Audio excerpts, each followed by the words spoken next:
All right, so we're covering arbitrage deals, landlord-assisted sales, and I keep forgetting overage, right? Okay, so landlord-assisted sales. There's a big difference between an option agreement and a landlord-assisted sale. Option is the option to buy or not. Okay, that's why it's called an option agreement. Okay, while a landlord-assisted sales, they normally call them lease options. Okay, big difference, because with lease options, once you sign up the agreement, you now need to buy that property because you're paying money upfront towards it. Okay, so an example would be, let's say you turn up, you speak with a landlord, and let's say this property is worth £1 million, and you say, I've only got 50 grand. Okay, you pay 50 grand, and then you pay the rest of the 950 or a little over 950 because you're paying it in later on over a sustained period of time. Okay, it could be 10 years. Lease options can be 5 years, 10 years. I've seen them up to 15 years as well. Okay, so your landlord is assisting you to pay for the property over a period of time while he makes more money than what the actually property is worth, at least in most cases. Okay, sometimes landlords do this because they want to avoid paying a high tax bill. Okay, imagine they sell their property for £1 million. Let's say they bought it for 100 grand. It's a 900 grand profit in their property. All of a sudden, they've got a large capital gains tax bill.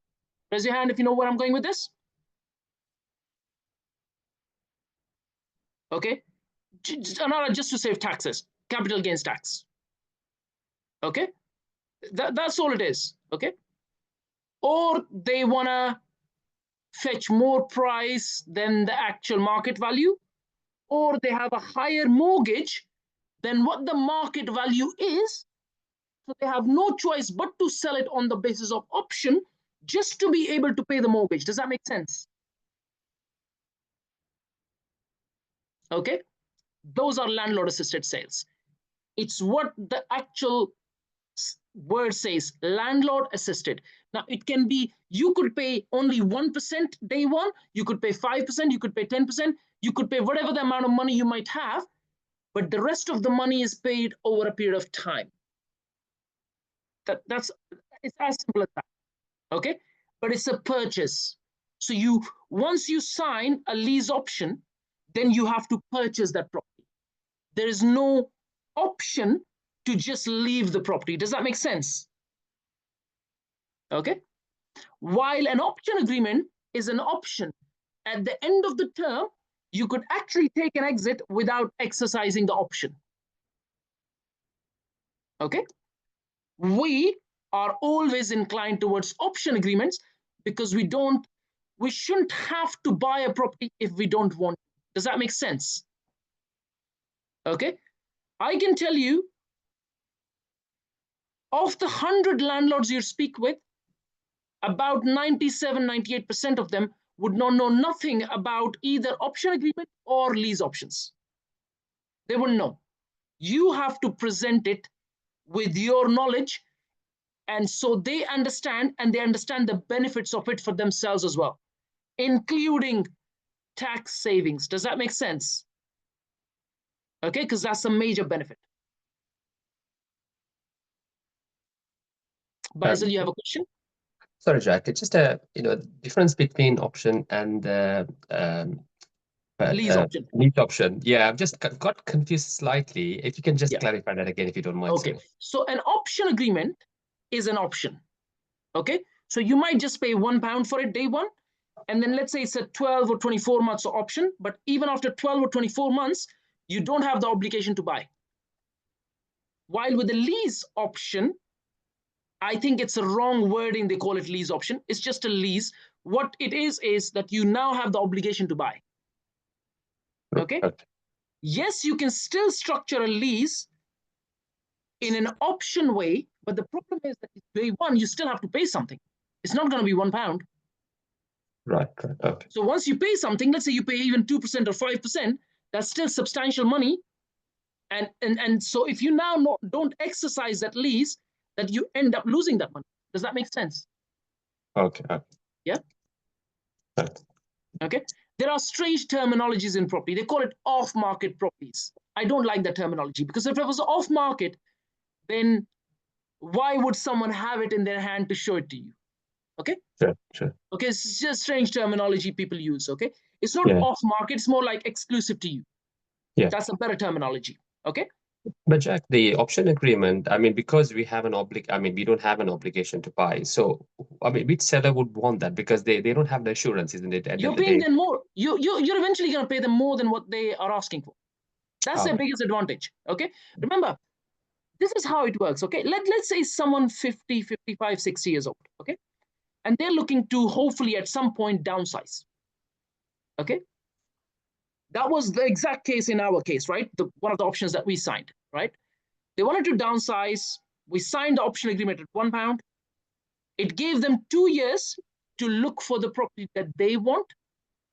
They were pretty confident that we will exercise the option at some point, because we are going to get planning.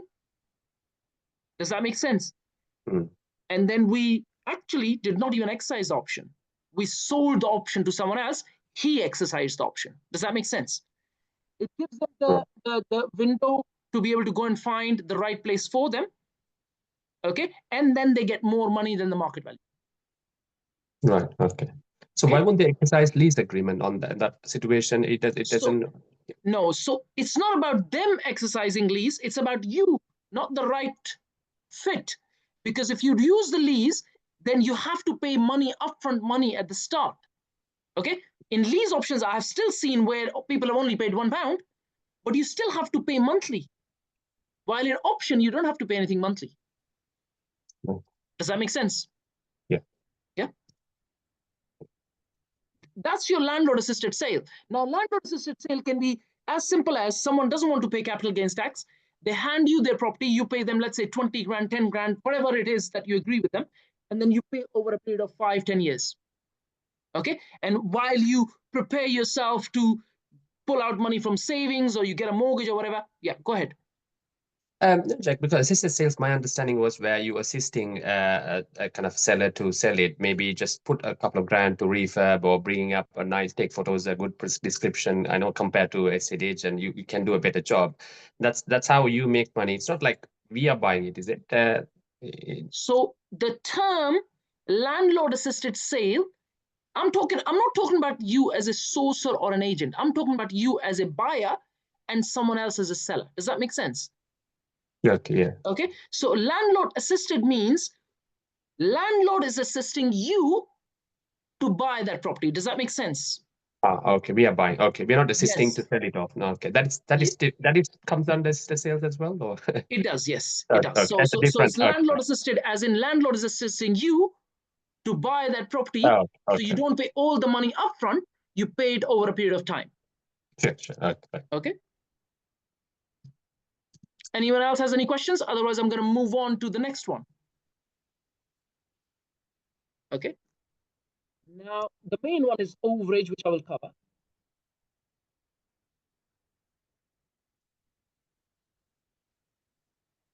Now, arbitrage deals. In fact, overage and arbitrage deals are really, really correlated. Okay. Now, what is arbitrage? Arbitrage is the gap between and the returns that you borrow the money and the returns you get when you invest that money. That's arbitrage. Okay. So let's say you borrow the money at 10% per annum. And let's say you sign up a deal that's going to make you 20% per annum. That's your 10% arbitrage. That's the definition. Okay. Like literally practical definition of it. Everyone's on the same page with me? Please raise your hand. I want to see hands if everyone is getting this. Because I'm using property terminology. Okay. So you need to understand what it means. Please raise your hand. Please switch on your cameras if you can, guys. Very nice to see your beautiful faces. You can just repeat that term again, Okay. Jack. So arbitrage is the gap between how much you borrow the money at and how much money you're going to make at that and in the deal that you invest in. So let's say you borrow the money at 10% from an investor. Okay. And let's say you invest in a deal that's going to pay you 20%. Now, the 20% is what you call the internal rate of return or return on capital employed. If you need to write this down, please do. It's what you call internal rate of return or return on capital employed. Okay. That's your arbitrage. Okay. Now, this is what I do. Okay. Like a lot of times I would be arbitraging a deal. Okay. I would borrow money from someone at 6, 8, 10, 12%, anywhere between 6 to 12. Okay. And then I'd go and invest in a deal that's going to pay me passively 15, 20, 25, 30%. And then I would sit on that deal for a long period of time, making that gap money. Okay. Now that gap money could be, 20 grand a year. But if you do, let's say 5 or 10 of those deals, you're laughing all the way to the bank. Okay. That's how you got to look at it. Everyone so the money arbitrage? Yeah. So sorry, Jack, the money the investor invested, do you pay them back after refinancing? Is it like a typical refinance It's entirely process? up to you. Yeah, so it's up to you and the investor. In my case, the one that I did, I actually paid back all the investors. I actually had 3 investors at that point. I paid one very immediately because I had the money coming in from another source. I paid one of them after about 6 months.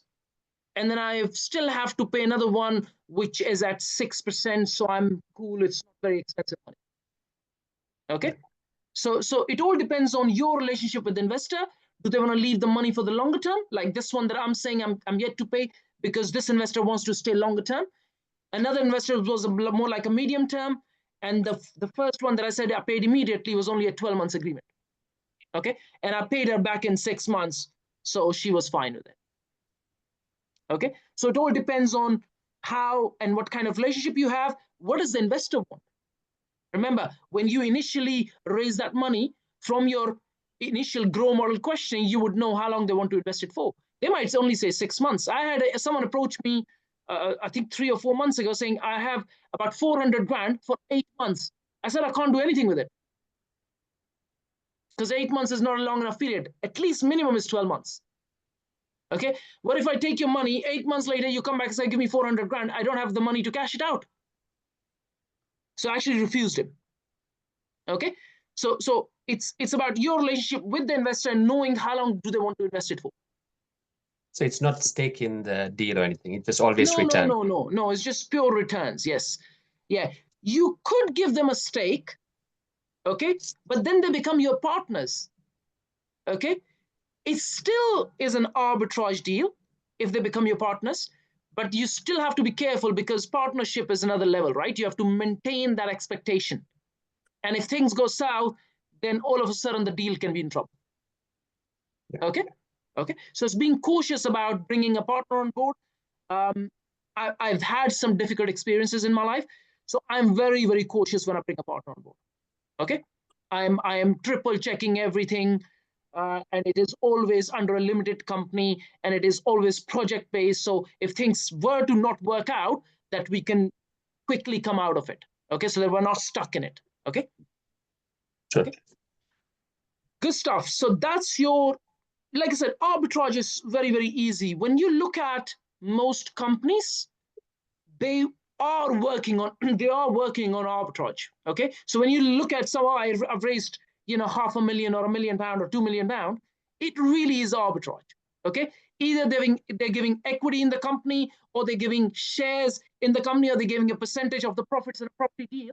That's still all arbitrage because all they're doing is they're borrowing money at, let's say 12% per annum or 10% per annum, and they're making money at 24, 30% per annum. Does that make sense? Yeah. And when you look at development deals, if you pick the right deal, you should really make more than 10, 20%. Okay. If you pick the right deal.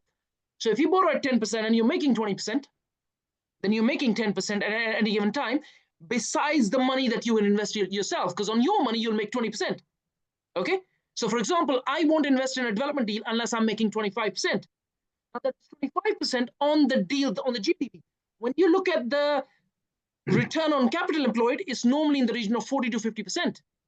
So if I borrow money at 10% and I'm making 40%, now I'm making 30% on the investor's money and I'm making 40% on my own money. Does that make sense? Good. Yeah, that's how you gotta look at it. So what is the process, Jack? I mean, is there a kind of rules as to what we should do to borrow money? You can't just do you have to be registered? Is there a process involved? No, no, you don't have to be registered. Just be aware that in any project that you cannot bring any more than 4 people. Okay, any more than 4 investors. If you bring more than 4 investors, then you have to be FCA registered. I tend to not even go up to 4. I tend to stick to maybe maximum 1 or 2. Okay, because things are then less complicated, less difficult for you. Okay, because remember, you have to manage expectations. Okay, so I tend to only bring 1, maximum 2 investors into a deal. It goes under a limited company. And then you have to also, when you're pitching to them, you have to make sure that which category they fall under, and you have to do your documentation. Are they retail investors? Are they sophisticated investors, or are they high net worth individuals? Okay, and you have to do that documentation, and you have to save that documentation in your documents. Okay, so if ever things didn't work out, or FCA comes and asks you about it, that you have documented everything. Does that make sense? So is there a criteria list and stuff, Jack, you can share? Like, I can create a template and I can give it to you. Yes. So if you go on the PN's website, there's actually a page called PN Freedom. If you scroll down that page, it actually gives a disclaimer. You got to have that disclaimer at every step of the way when you're pitching to an investor. At the same time, like I said, there's 3 categories. You've got the retail investors, sophisticated investors, and high net worth. Initial questioning, you have to work out which category they belong to. You have to get them to sign the right agreements and documents.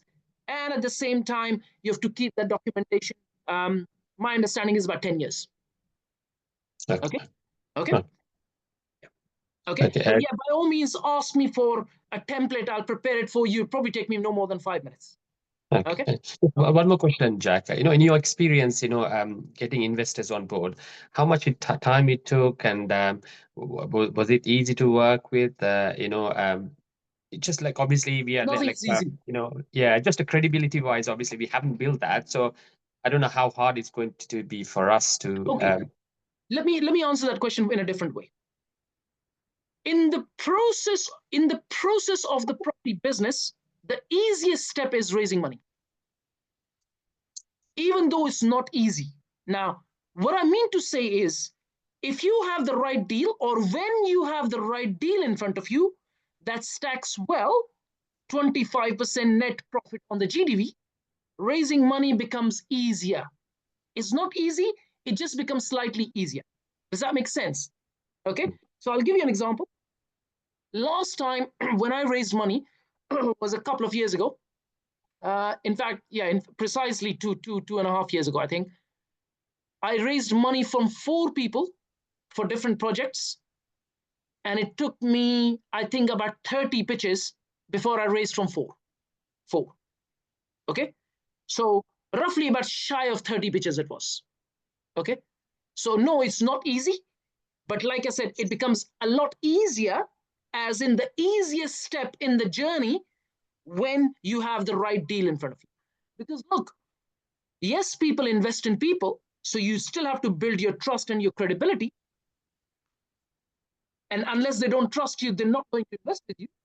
At the same time, if the deal doesn't stack, they're not going to give you the money. They're just not going to give you the money. The deal has to stack.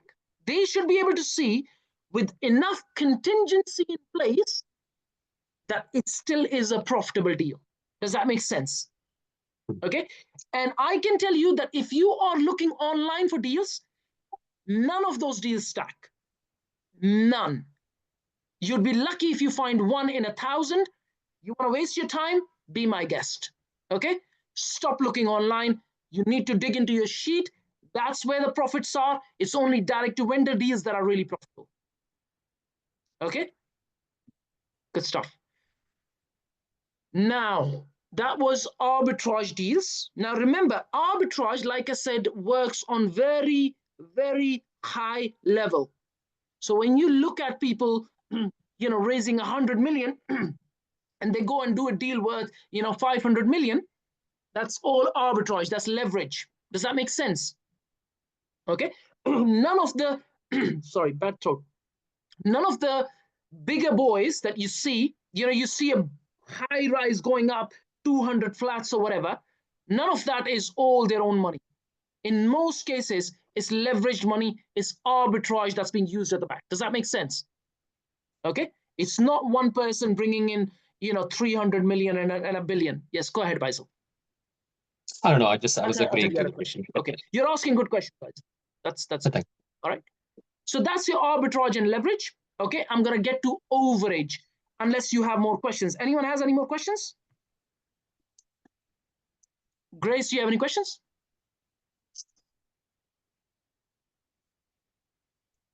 Rajiv, any questions?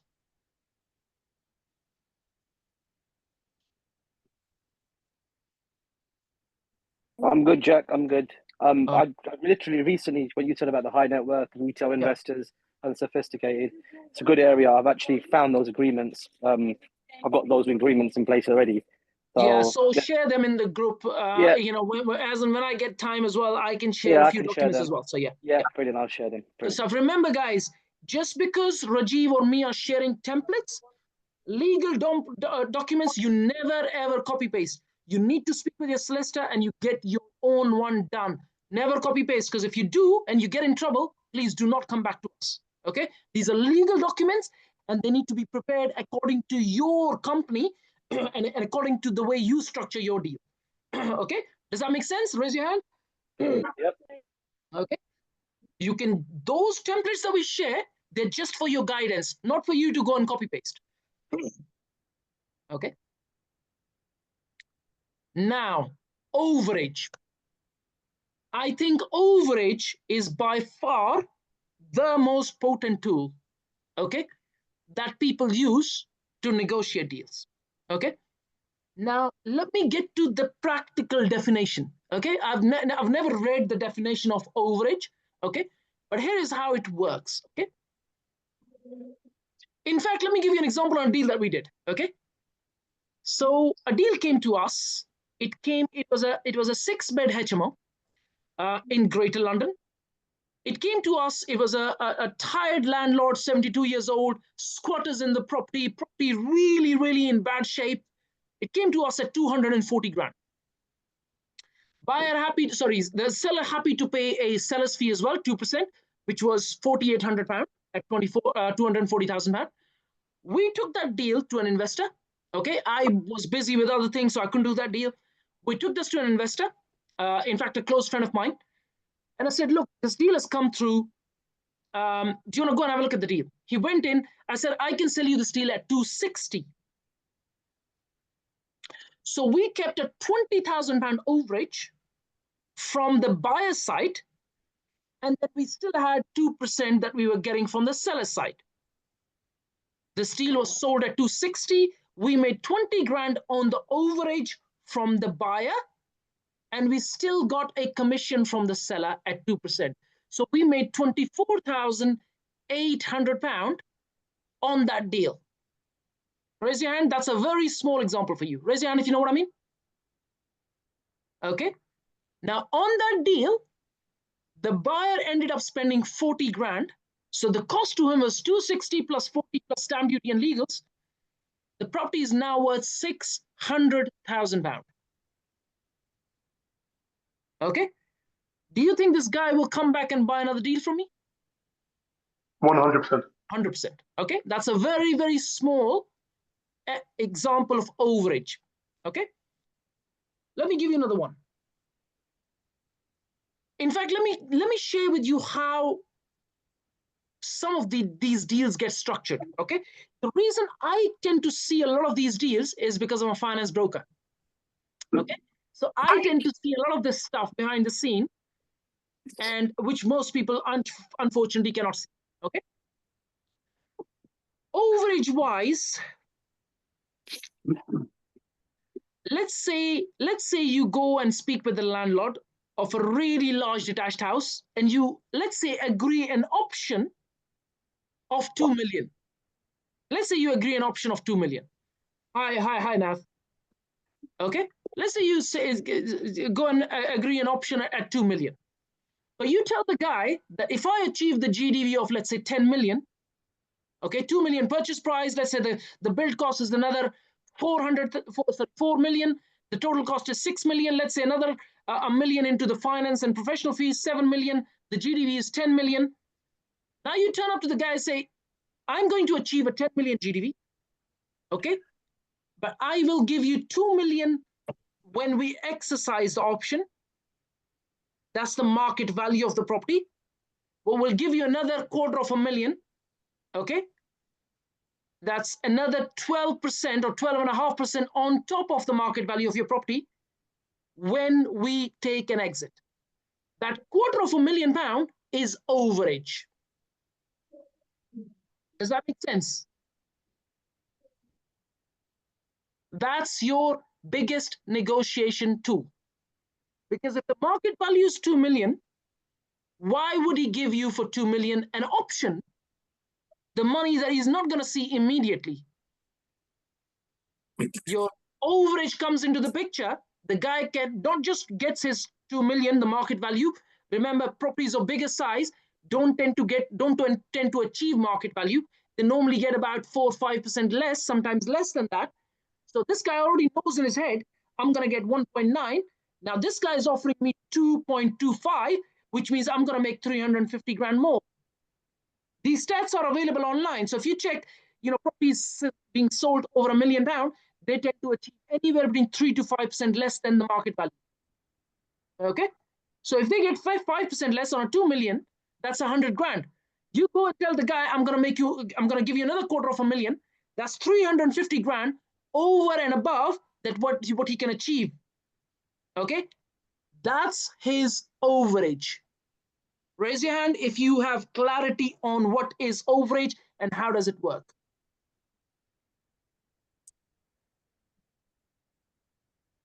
Okay. Now let me share something very interesting with you. Okay. When you look at the likes of Barrett's and the likes of the large listed developers, in many cases, those deals are based on overage. Okay. So the landlord they reach up to is a large piece of land, let's say it's worth 100 million. These guys are negotiating and tendering and bidding for this land on the basis of overage, as in we will give you 100 million, but we'll also give you extra when we take an exit from the deal. Raise your hand, and I'm talking about 10, 20, 30 million overage on a £100 million deal. Okay. Exit in the sense, Jack, so at the time of... When they build it and take an exit, yes. So when they start selling the units. Okay. And all of this is very well documented legally, as in when they will get paid, as in when the landlord will get paid. Okay. And they are very strict agreements. You can't walk away from these agreements. Okay.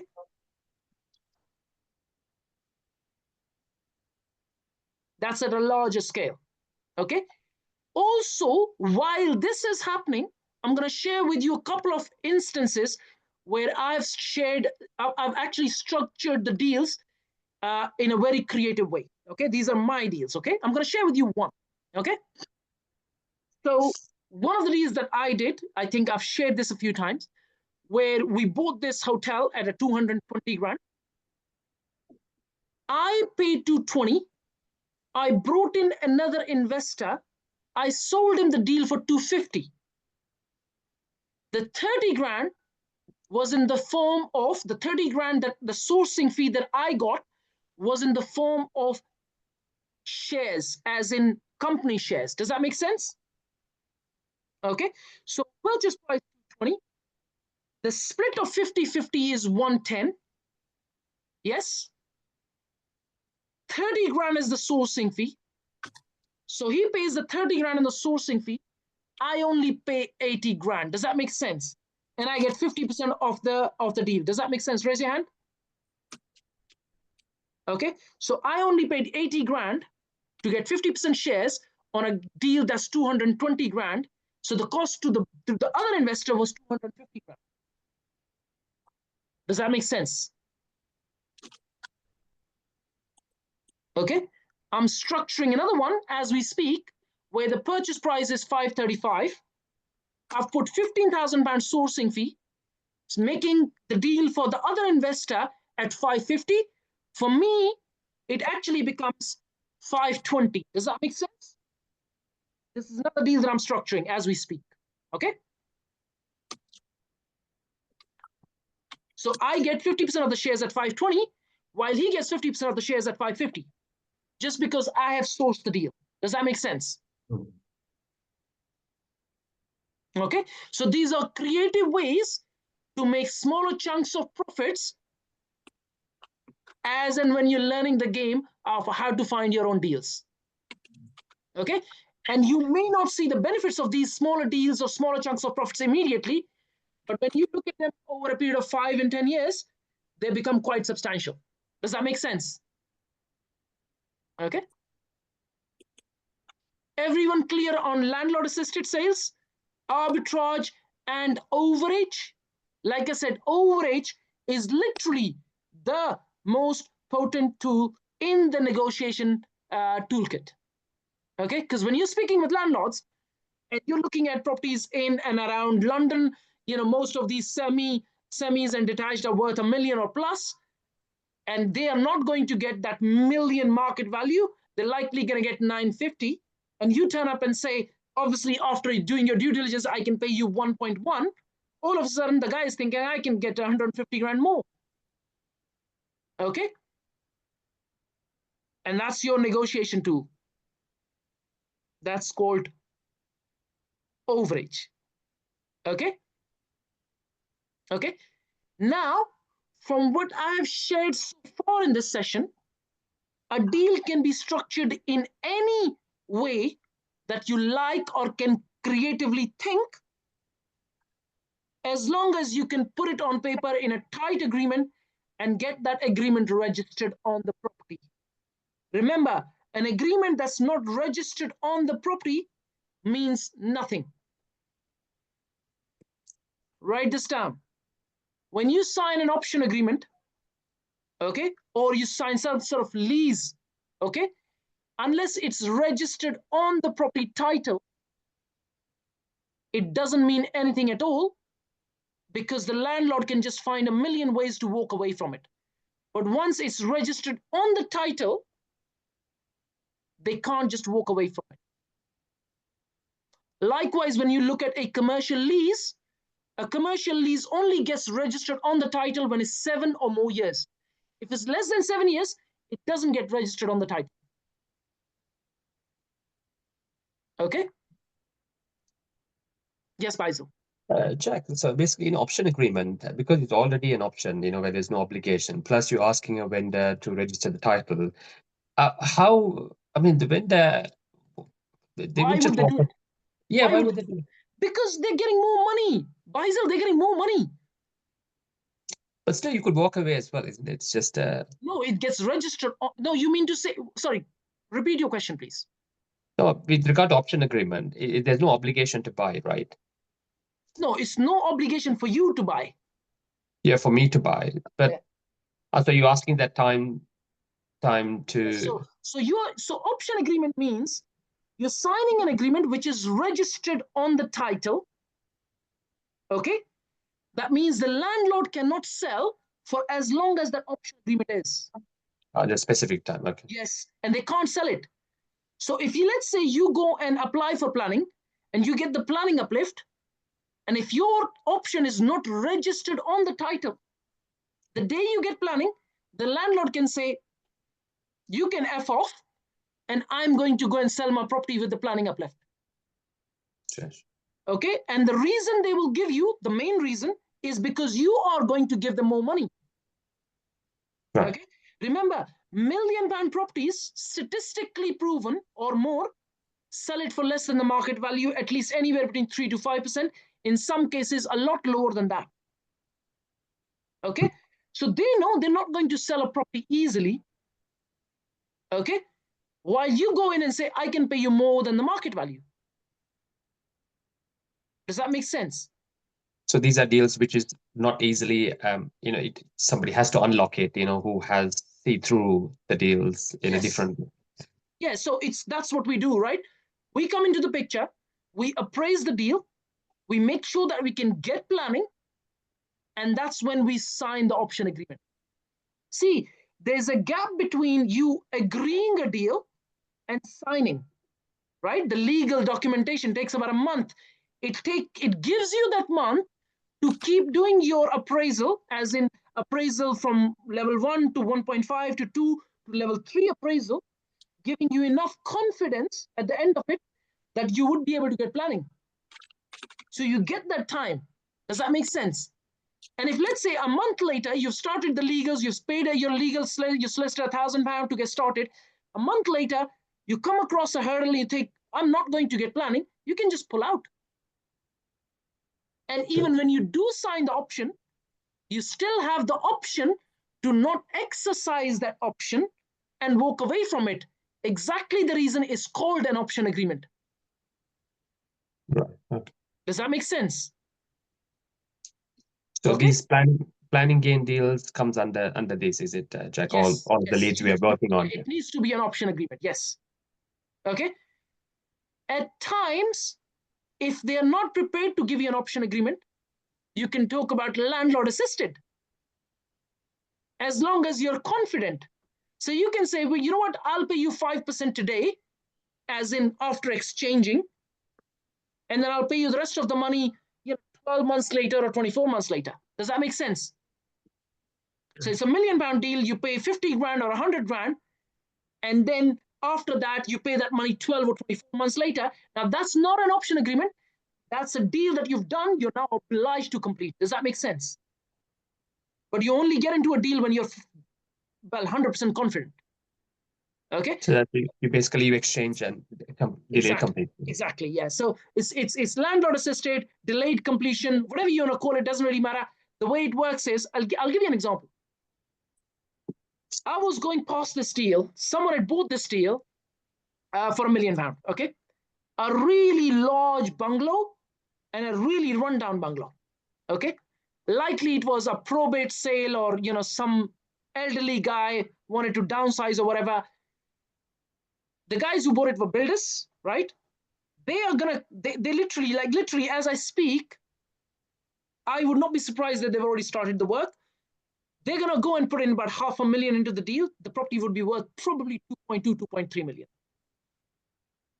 Okay, so there's 700-800 grand profits. Just refurbing a bungalow, putting another extra floor, extending at the back, extending on the side, it's done and dusted, right? Now, deals like that can be very profitable, okay? And don't hesitate doing them, because they're not very difficult to do as well, okay?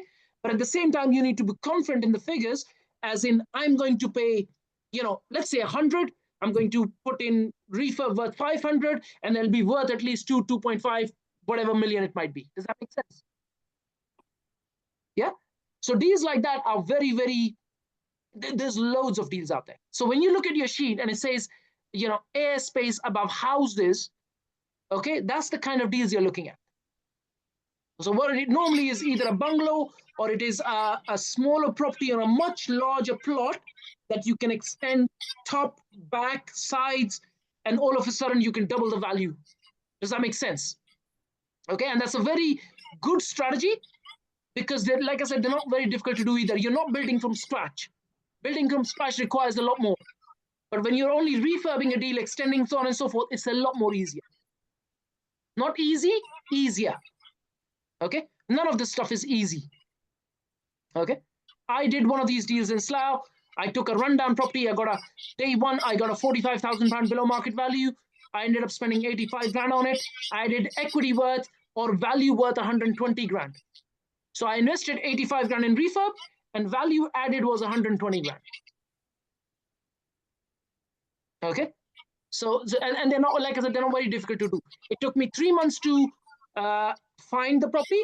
It took me another 3 months for the legals, and it took another 3 months to refurb the property. Okay, but while legals are happening, you don't necessarily do a lot of just legals. It's only the refurb part that I was actively involved for like an hour a day. Okay. All right. Any more questions? Jack, can I say something? Yes, please. Yeah. Just on what you just said, I'll give you an example with a client as well. This is just 6 months ago. As an architect, the client came to me. He bought a house, just a normal semi-detached house in South Harrow, but he had a very long garden, and it was a corner plot, right? And he said he wants an extension there and go out 6 meters. Yeah. Right. I ended up telling him, the house he bought was a probate, was 400. He bought it for by just under £400,000. Right. Now, in South Harrow, I said, look, if you do this, if you make a double-story side and go about 6 meter extension at the back, I ended up giving him 4 flats for planning. Now, in Harrow, 4 flats, what he bought for about under £400,000, they're worth about between £350,000 to £400,000. They're all 2-bedroom flats. So that would be GDV 4 times, say just for sake of 1.6 million. Yeah.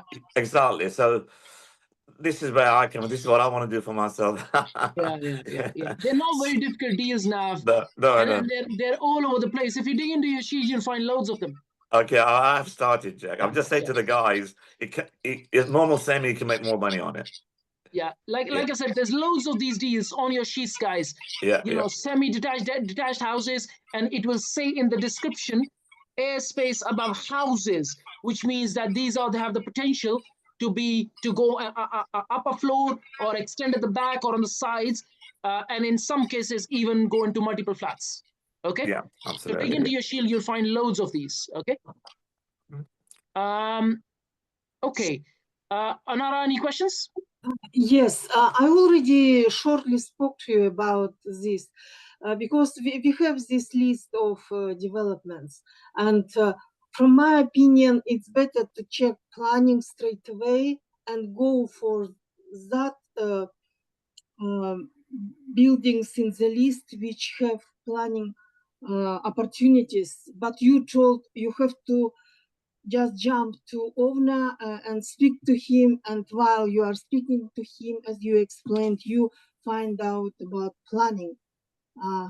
Yes, what do you think about this? I still think it's better to check planning first. For me, it's easy. Yeah, you must. That is, I don't see where the question is, Nara. No, I'm talking. No, I'm talking.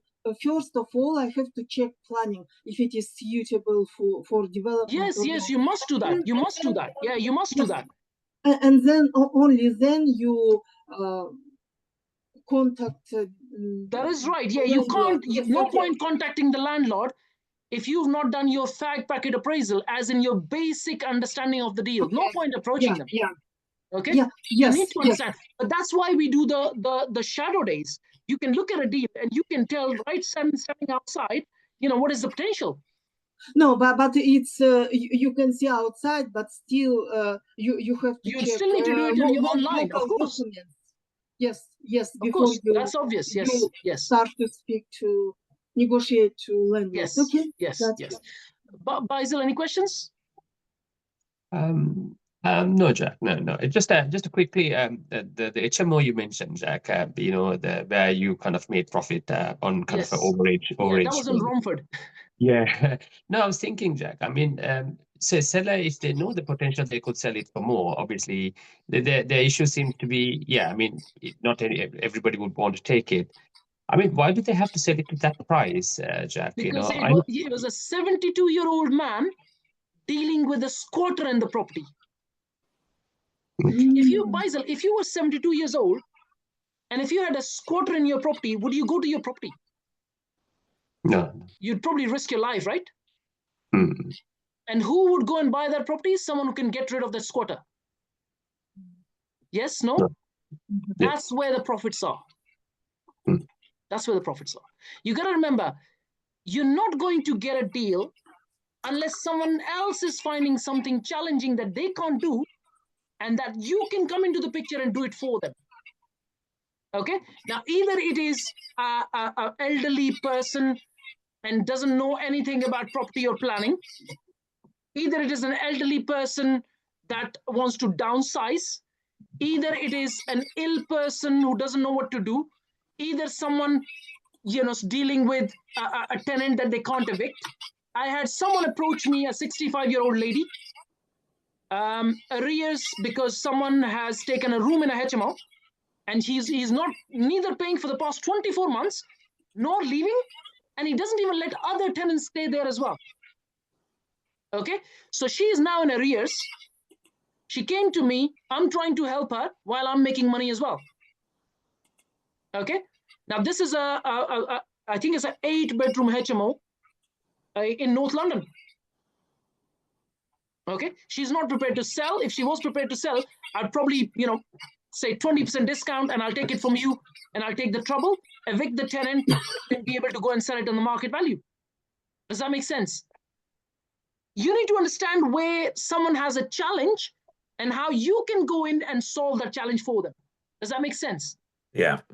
Okay, that's when you come into the picture. Remember, most people do not know about all of this planning gain and creative finance and overage and arbitrage.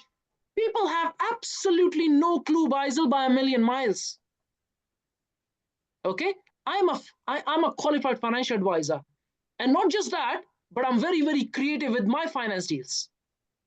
Okay, so these are the deals.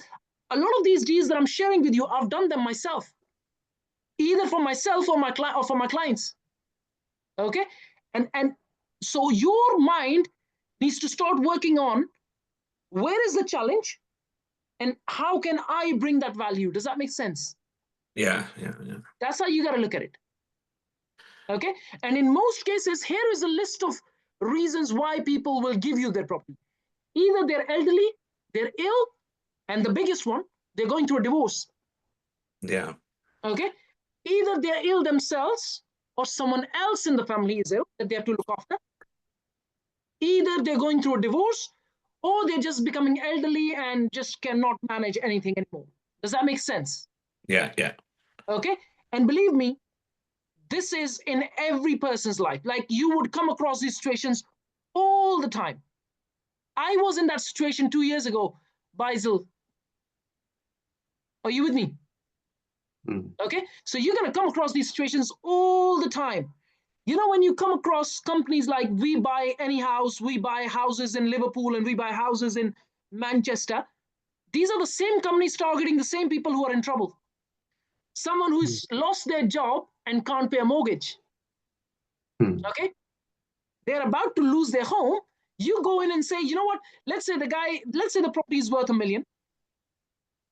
He's got a $500,000 mortgage.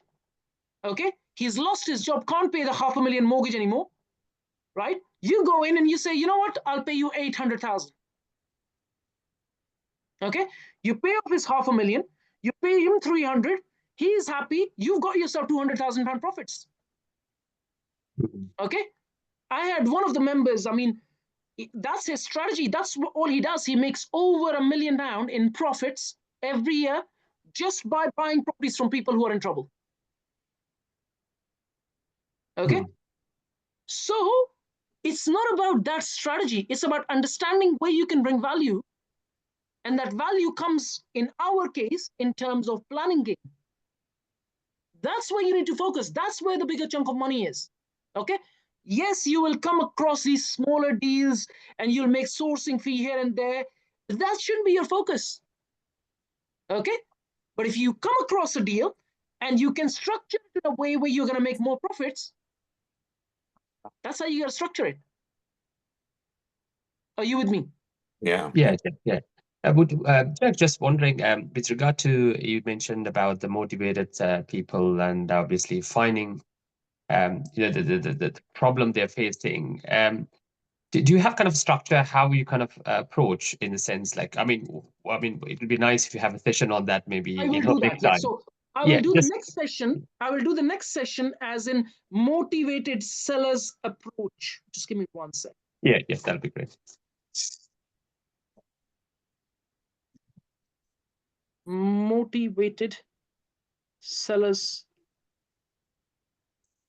initial approach. Because it could be a very sensitive area. Sometimes we don't know how, we might just jump on like, not appropriate way and stuff. So, no. I will look. Let me share everything. This is important. Good point you picked up on, Faisal. Okay. The most important skill that you will learn from me or in your life is your persuasion and negotiation skills. Okay. So I am happy to do as many sessions as you like about your persuasion and your negotiation skills. If you get the angle wrong, as in when you're speaking with the landlord, and there could be over 100 different perspectives of going into a deal, and you get that angle wrong, you're not getting the deal. You're not going to get the deal. Okay? I will give you a very good example. I do this all the time. Okay? The group model, you have to find the right match, yes. But remember, this hand hasn't moved. This is your landlord. He is not going to move. You have to find the right match. You have to meet him where he is. Don't expect the other way around. Does that make sense? So growth model will help you find the best approach, as in the best fit. But at the same time, remember, this hand hasn't moved. Do not expect landlords to move from what they want from the property, or the time that they want from the property, or whatever they want, the way they want to structure it. You have to go and fit where they are and help them create more awareness in their mind of the benefits of structuring the deal in the way you want. Does that make sense? Okay? It's a tricky approach. They're not going to move. You still have to find a way to fit where they are, creating enough awareness around the benefits of structuring the deal in the way that you would like. Option agreement, or landlord-assisted, or lease, or giving you a 20% discount. My last 2 deals have been both below market value. Both. Okay? The one that I'm buying right now is actually not below market value. I'm paying market value. Okay? But there's a reason for that.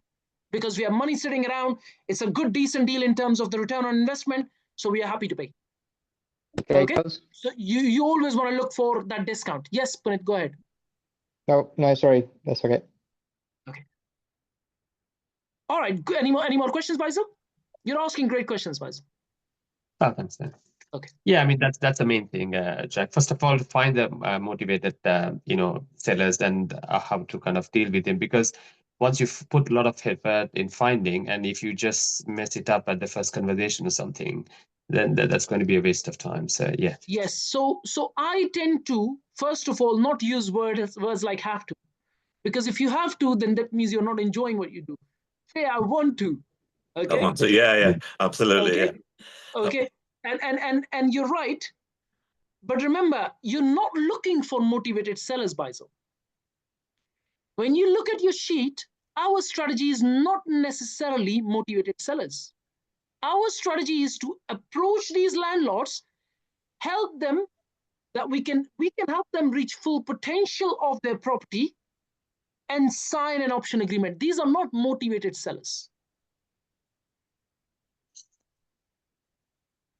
Yes, you could potentially go in that strategy, but I don't recommend, because it's a really saturated market. I mean, I get posts through my letters saying, sell your house or we buy any houses all the time. Do you want to be in that space? Yeah. The way you got to look at any business. Sorry, Jack, can you repeat that? Sorry, yes, can you repeat that? Can you repeat? I'm taking notes. I don't want it to go. Can you repeat that strategy? I will repeat that. I will repeat that. Okay. Thank you. Grace, guys, everyone important. Okay. When you are looking at a business, it's like either a service or a product. It doesn't really matter. You need to create enough momentum and create. It's almost like creating a system where everything everything is delegated. And you can't do that if you're all over the place. If you're looking for motivated sellers and you're looking for planning gain, these are two completely different strategies. Completely different strategies, guys. Okay? Motivated sellers market is highly saturated. Okay? The reason I have managed to get discounts on deals is because, in fact, both deals came in the market. I was the first person walking in. Both the deals were sold to someone else. Both the deals could not complete with the existing buyer. And when they came back in the market, I was again the first one walking in and getting those deals. Okay? So I'm very, very strategic with my approach. You don't do consecutive deals, or you don't do, deals, 2 deals like this if you were not strategic. Does that make sense? And you can only be strategic when you're focused on one thing and one thing only. Our game is planning game, not motivated sellers. Motivated sellers game is a completely different game. Okay? When you approach landlords, there is a way to approach them. I've shared it in previous sessions. I will cover it again, and I'll cover as many perspectives as you would like. I will also share with you motivated sellers. That's not a problem. Good to learn. Okay? But at the same time, your strategy, and you want to keep it focused as I'm creating systems in place which will allow you to, or we are creating systems in place which will allow every one of us to create or sign up option planning gain deals. Does that make sense? Okay. Focus on your postcode. Start approaching landlords from your sheet over a period of time, let's say 12 months. So 1 to 3 years, you will get known in your region for what you do. And what you do, not that you're doing everything. Does that make sense? You want to be known for, this guy knows about planning. This guy knows how to reach the full potential of a site. That's what you want to be known for. If you are known for 10 different things, you don't stand out. Okay, Punit. Okay. Everyone clear on that? Yeah. All right. Okay. Yeah, Jack. On that, but like the motivated seller approach, if you can like stroke. I will still do that. I will still do that. Look, it's always good to have tools in your toolbox. Okay. Yeah. But at the same time, main focus needs to be one. No. I'm confused where that's why I think we can cover both, so we can differentiate how to approach this way. Yes, what is the difference? I will do that. I will do that. Yes, no problem. No problem. Okay, good stuff. Nav, any questions? Can I just add to what you were saying, Jack, about buying properties, probate, old people, and you get a good choice? Yeah. Can I tell you a story where I was involved as an architect? Have a look at this building, and there was an old man living upstairs in this building, and downstairs there were squatters. So this client came to me. I just bought this nav, and I got rid of the old man. I got rid of the squatters. It's a story, guys, just to might humor it. And what the builders did, they took as soon as they got in. I mean, I was told this story later on. As soon as they got into the house, they got rid of the squatters first by going in there, breaking the toilets and the waterworks. So they left. Right. Then after another week or so, they took the staircase off where the old man was, and the council had to, obviously the fire people came, and the council had to rescue him and put him in another home. And in that way, he got rid of everyone. I'm just saying, it's not the way it's done, but that's what he did at the time. And after that, I did the planning and everything for them. So yes, you're right in saying that it's best to get probate any old properties. That's all. Thank you for that. Now, Anara, any questions? Grace, any questions?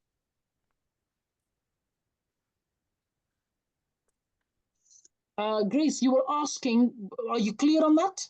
Yeah, I just want to get that word in, that you said there was a Watch way the that you session put again. it. Grace, it's recorded so you can watch it. Okay. Yeah, that's true. Okay. All right. Okay. Let me see the More any number. questions? Jack, is this recorded? It is, yes. Oh, okay, okay. I'll have More any questions? No questions, Jack. I'm just at the gym while I'm listening to you. So Rajiv, any questions? No, I'm good, Jack. Very insightful today. Very good. Seti, any questions?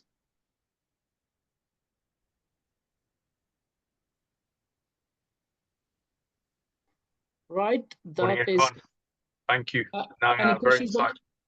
All Very, right. very Okay. insightful.